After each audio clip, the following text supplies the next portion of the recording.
105 tons of ivory up in smoke. This was the scene in Nairobi in April this year when Kenyan authorities destroyed 16,000 elephant tusks.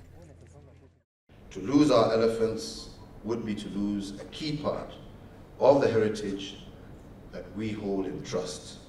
Quite simply, we will not allow it. We will not be the Africans who stood by as we lost our elephant population.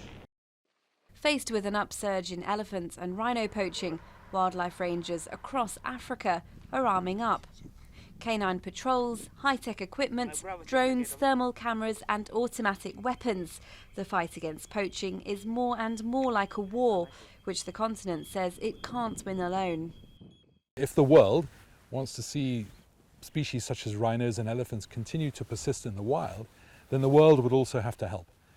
I think it's unfair just to leave it to African countries and expect African countries to take care of that problem. This is an international issue. According to the International Union for the Conservation of Nature, the African elephant population has dropped by over 100,000 in the last 10 years. There are just 415,000 African elephants left, and around 30,000 are killed each year. Rhinos are even more vulnerable, with their horns sold for more than gold or cocaine due to demand in Asia. Around a quarter of the world's rhino population has been killed in South Africa alone in the last 8 years.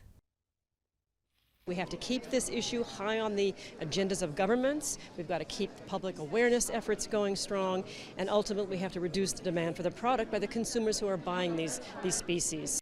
The illegal wildlife trade is worth about $20 billion a year, making it the fourth biggest illicit trade after guns, drugs and human trafficking.